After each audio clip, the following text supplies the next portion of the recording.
The Quran itself is supposed to be a miracle, which had listeners fall to their knees whenever they heard it. Although, as with all other kinds of beauty, the beauty of these words is subjective. Just like every new father has the most beautiful baby in the world, except for me, who actually does.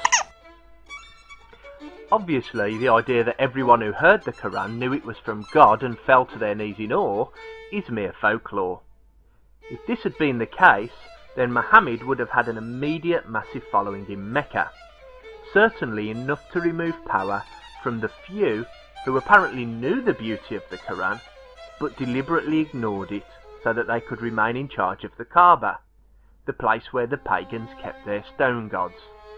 The Quran itself corroborates that this phenomenon is mere folklore, as it defends itself against accusations from the listeners of being meaningless, vague, and mere poetry.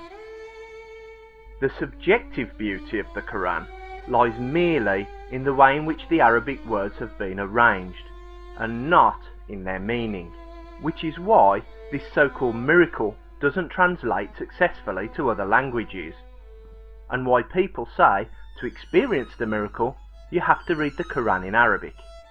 This is a typical sign that the Quran is man-made. An entity capable of creating something as objectively amazing as the universe could quite easily make a book with words which are objectively beautiful in all languages.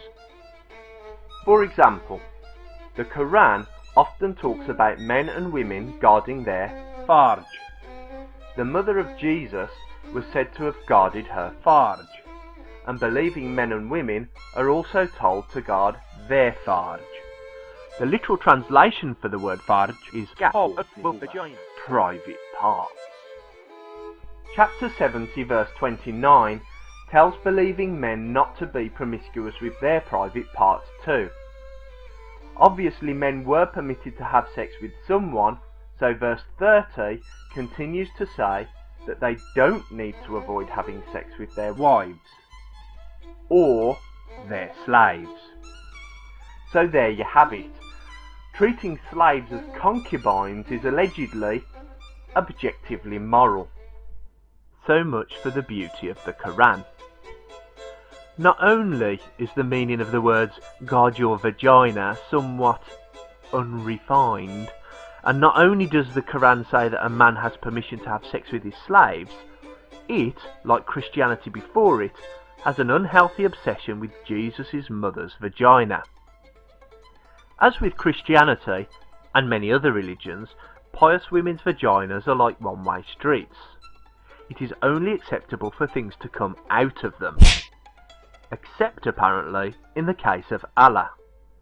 If we look back at chapter 66 verse 12, knowing the literal meaning of the word Farj, it changes the meaning of the verse completely from how apologists translate the Arabic into English.